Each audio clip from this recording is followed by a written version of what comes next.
നമസ്കാരം മലയാളി വാർത്തയുടെ പ്രിയപ്പെട്ട പ്രേക്ഷകരെ, ഈ ഹവാല ഇടപാട് നടന്നിട്ടുണ്ട് എന്നതടക്കമുള്ള നിർണായകമായ കണ്ടെത്തൽ എൻഫോഴ്സ്മെന്റ് ഡയറക്ടറേറ്റിന്റെ ഭാഗത്തുനിന്നുണ്ടായിരിക്കുകയാണ്. മുഹമ്മദ് റിയാസിന്റെ തിരഞ്ഞെടുപ്പ് ഫണ്ടിലും അന്വേഷണം നടത്താൻ ഇ.ഡി. നീക്കം നടത്തുകയാണ്. പക്ഷേ തനിക്കെതിരെ വരുന്ന ആരോപണങ്ങളെല്ലാം മുഹമ്മദ് റിയാസ് തള്ളുകയാണ്. നിയമപരമായി അതിനെ നേരിടുമെന്നും അദ്ദേഹം വ്യക്തമാക്കിയിരിക്കുകയാണ്. എന്തായാലും നിലവിലെ സംഭവ വികാസങ്ങളും നിലവിൽ ഇ.ഡി. എത്തിയിരിക്കുന്ന അന്വേഷണ കണ്ടെത്തലുകൾ ഈ ഒരു വിഷയത്തെക്കുറിച്ച് മലയാളി വാർത്തയോട് പ്രതികരിക്കുകയാണ് രാഷ്ട്രീയ നിരീക്ഷകൻ രാജേന്ദ്രൻ പന്തളം. അദ്ദേഹത്തിന്റെ പ്രതികരണത്തിലേക്ക്.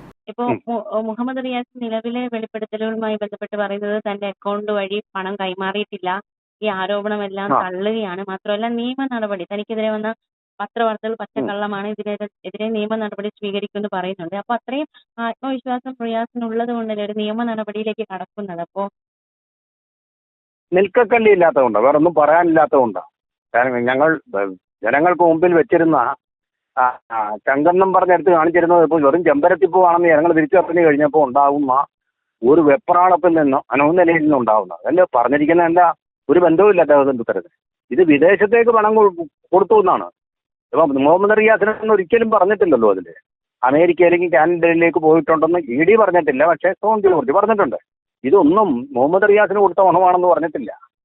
പോയി ഇതൊരു ഷോഡി ഡീലാണ്, ഇത് മണി ലോണ്ടറിങ് ആണ്, കുറ്റകരമാണ്, ശിക്ഷാർഹമാണ്, ഇതാണ് പറഞ്ഞിരിക്കുന്നത്. എങ്ങോട്ട് പോയി എന്നുള്ള അവർ പറയാൻ തയ്യാറല്ല. ഇ.ഡി. അതും കണ്ടുപിടിക്കും. അത് കണ്ടുപിടിക്കുമ്പോൾ ഇതിലും വലിയ ഒരു ആഘാതത്തിന്, ഒരു അശനിപാതത്തിന്, വെള്ളിടി വെട്ടലിന് വിധേയമാകും ഈ പാർട്ടി എന്നുള്ളതാണ് പറയുന്നത്. സത്യം അധികം ഒരുപാട് പുറത്തു വരാൻ ചുരുളഴിയാനിരിക്കുന്നത്. അതാണ് സംഭവം. ചുരുളഴിയാനിരിക്കുന്നത് ഈ സത്യങ്ങൾ അത് വലിയ ചുരുളായിരിക്കും. അത് കയറുമ്പോൾ CPM-ന്റെ വൃത്തങ്ങൾ ഞെട്ടിത്തരിക്കും.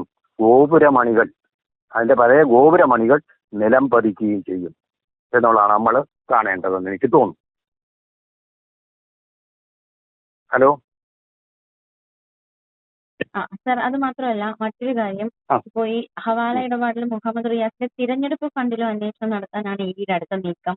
അപ്പോ അതിനെ എങ്ങനെയാണ് വിലയിരുത്തുന്നത്? വിദേശ പണമിടപാട് കേന്ദ്രീകരിച്ച് വിശദമായ അന്വേഷണത്തിന് ഒരുങ്ങിയാണ്. പ്രത്യേകിച്ച് ഈ തിരഞ്ഞെടുപ്പ് ഫണ്ടുമായി ബന്ധപ്പെട്ട് അന്വേഷണം നടത്താൻ ഇ.ഡി. നീക്കമുണ്ട്. അപ്പോ അത് രണ്ടാണ്. തെരഞ്ഞെടുപ്പ് ഫണ്ട് എന്ന് പറഞ്ഞാൽ ഒരു നിശ്ചിതമായിട്ടുള്ള നിയമസഭകളിലേക്കുള്ള തെരഞ്ഞെടുപ്പ്, അതിന് 40 ലക്ഷം രൂപയാണ് പരിധി വെച്ചിട്ടുള്ളത്. അപ്പോൾ അതിൽ കൂടുതൽ ചെലവായിട്ടുണ്ടോ എന്നുള്ളതാണ് ആദ്യത്തേത്. അത് തെരഞ്ഞെടുപ്പിന് കമ്മീഷന് മുമ്പിൽ വരുന്ന ഒരു ചോദ്യമാണ്. അതിൽ കൂടുതൽ എടുത്തിട്ടുണ്ടെങ്കിൽ അതിന്റെ സോഴ്സ് എങ്ങനെ? സാധാരണ വിധം പിന്നെ വരവിൽ കവിഞ്ഞത്, ഇങ്ങനെയൊക്കെയുള്ള ചില കാര്യങ്ങളുണ്ട്. അത് വെച്ചിട്ടായിരിക്കും ഇ.ഡിയും അതുപോലെ സാമ്പത്തിക കുറ്റാന്വേഷണ ഏജൻസികളും ഇടപെടാനുള്ള സാധ്യത കാണുന്നത്. അത് അങ്ങനെ ഒരു തൊഴിൽ വിഭജനമുണ്ട് ഓരോ കാര്യത്തിലും.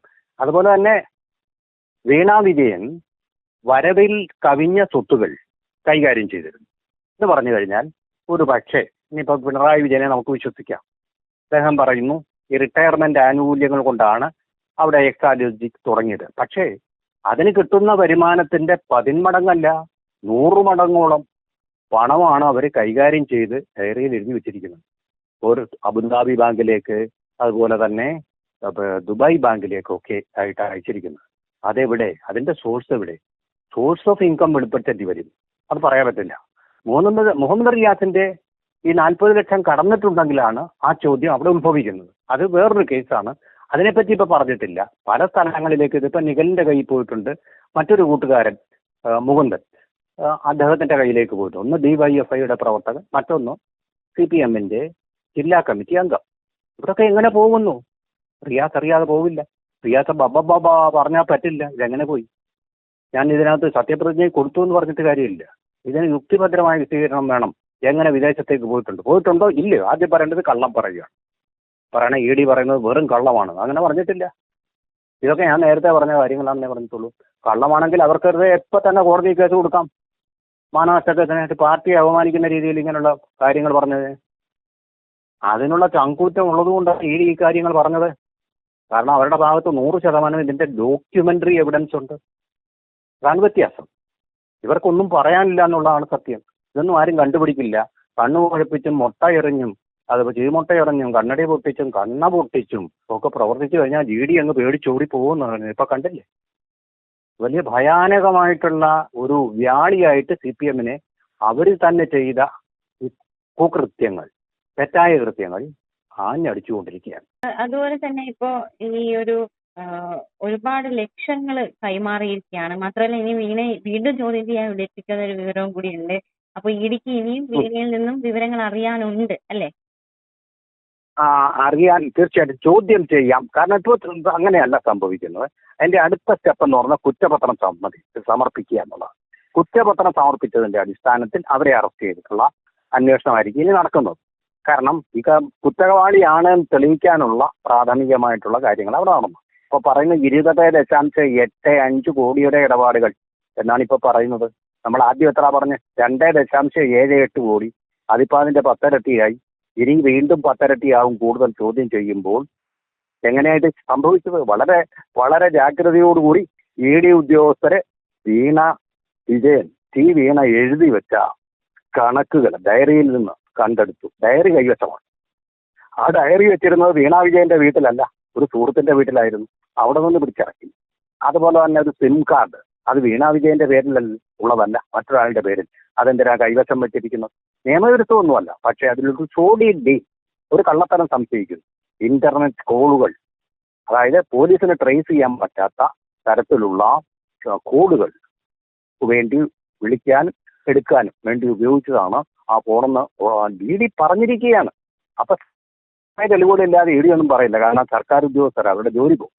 അപ്പൊ ആ രീതിയിൽ നോക്കുമ്പോൾ തീർച്ചയായിട്ടും ഇതിന് വലിയ മാനങ്ങളുണ്ട്. കേരളം കണ്ടിട്ടുള്ള അഴിമതിയുടെ ഏറ്റവും കുപ്രസിദ്ധമായിട്ടൊരു കേസ്, ഒരു കുംഭകോണം തന്നെയാണ് പിണറായി വിജയൻ എന്ന് പറയുന്ന CPMന്റെ പച്ചത്തുരുത്ത് ഇവിടെ നേരിട്ടിരിക്കുന്ന പ്രതിസന്ധി എന്നുള്ള കാര്യത്തിൽ ഒരു സംശയമില്ല. ED സത്യമാണെന്നും, ED പറഞ്ഞതാണ് സത്യം, CPM പറഞ്ഞത് മുഴുവൻ, എന്റെ കൈകൾ ശുദ്ധമാണെന്ന് ഉൾപ്പെടെ, ഭാര്യയുടെ പെൻഷൻ ഫണ്ടിൽ നിന്നാണ് ഈ എക്സാലോജിക്ക് ഇൻവെസ്റ്റ്മെന്റ് നടത്തിയതെന്നൊക്കെ പറയുന്ന കേരളത്തിലെ ജനങ്ങളെ വിഡ്ഢികളാക്കുന്ന സമർത്ഥമായ കള്ളത്തരങ്ങളായിരുന്നു എന്നും വിശ്വസിക്കാനാണ് ഇതുവരെ EDക്ക് വ്യക്തമായൊരു മറുപടി പറയാൻ, എല്ലാത്തിനും മറുപടി പറയുന്ന മുഹമ്മദ് റിയാസിന് കഴിഞ്ഞിട്ടില്ല. അദ്ദേഹം ബബ്ബയാണ് പറയുന്നത്. ഇതെങ്ങനെ പണമിടപാട് നടന്നു, എന്തിന്റെയാണ് പറയാൻ പറ്റുന്നില്ല. പിണറായി വിജയൻ പറഞ്ഞത് ഭാര്യയുടെ റിട്ടയർമെന്റ് ബെനിഫിറ്റ്സ് എല്ലാം കൂടെ ഇൻവെസ്റ്റ് ചെയ്തതാണ്. ഓക്കെ, ഈ ഇടപാട് എന്തിനു വേണ്ടി നടന്നു അത് പറയുമ്പോൾ ബബ്ബയ. അത് രണ്ട് സ്ഥാപനങ്ങൾ തമ്മിലാണ്, വിശദീകരിക്കാൻ കഴിയുന്നില്ല. വിദേശത്തേക്ക് എന്തിനു ഈ ഹവാല പണം പോയി, അത് വിശദീകരിക്കാൻ പറയുന്നില്ല. അതിന് പറയുന്നത് ഈ കോർപ്പറേറ്റ് കമ്പനികളുടെ 2 പേര് ഞാൻ സത്യവാങ്മൂലത്തിൽ കൊടുത്തിരുന്നു. ചുമ്മാ അതാണ്, അതിലെങ്ങും അങ്ങനെയൊന്നും പറഞ്ഞിട്ടില്ല. എക്സാലോജിക്കിന്റെ കാര്യം മാത്രമാണ് പറഞ്ഞിരിക്കുന്നത്. ഈ X1 ലോജിക് 1 എന്നുള്ള തരത്തിൽ 2 കമ്പനികൾ എന്നാണോ ഉദ്ദേശിക്കുന്നത്? അപ്പൊ സമനില തെറ്റിയിരിക്കുന്ന ഒരു പരുവത്തിലാണ് CPMന്റെ അതിശക്തരായിട്ടുള്ള സംഘപരിവാറിനെതിരെ അതിശക്തമായിട്ടുള്ള ഒരു ശൃംഖല സൃഷ്ടിച്ച നേതാക്കന്മാർക്ക് ഇപ്പോൾ അഭിമുഖീകരിക്കേണ്ടി വന്നിരിക്കുന്നു എന്നുള്ളതാണ് അതിന്റെ സത്യം. ആ രീതിയിലാണ് ഇപ്പോ അത്ര ഒരു ഇപ്പൊ സാർ മുഹമ്മദ് റിയാസിന്റെ കാര്യം പറഞ്ഞതുപോലെ ഈ പത്രവാർത്ത, തനിക്കെതിരെ വന്ന പത്രവാർത്ത പച്ചക്കള്ളമാണ്, നിയമ നടപടി സ്വീകരിക്കുമെന്ന് പറഞ്ഞിരിക്കുകയാണ്. അപ്പോ നിയമ നടപടി സ്വീകരിക്കണമെങ്കിൽ അത്രത്തോളം ആത്മവിശ്വാസം ഉണ്ടാകുമല്ലോ മുഹമ്മദ് റിയാസിനെ സംബന്ധിച്ച്. അപ്പോ അതായത് ഒരു കാര്യമുണ്ട്, അഭിഭാഷക കേസരികളിൽ ഏറ്റവും പ്രമുഖരായിട്ടുള്ളവർ ഇവർക്ക് വേണ്ടി വാദിക്കാൻ പറ്റും. അല്ലെങ്കിൽ തന്നെ നല്ല ഫീസ് കൊടുത്തു കഴിഞ്ഞാൽ കപിൽ സിബലോ അങ്ങനെയുള്ള എണീറ്റ് നിൽക്കുന്ന 40 ലക്ഷം രൂപ ഫീസ് വാങ്ങിക്കുന്ന ഇതുപോലുള്ള അത്യാപ്തി പിടിച്ച വക്കീലന്മാരുണ്ടല്ലോ, അവർ വന്ന് വാദിക്കും. ഏത് കുൽസിത വൃത്തിയെയും ന്യായീകരിക്കാൻ വേണ്ടി നമ്മുടെ കേരളത്തിൽ തന്നെ കേട്ടിട്ടുണ്ടല്ലോ, ആ വക്കീൽ മള്ളൂരും 1000 രൂപയുണ്ടെങ്കിൽ ഏത് കൊലപാതകയും രക്ഷപ്പെടാവും.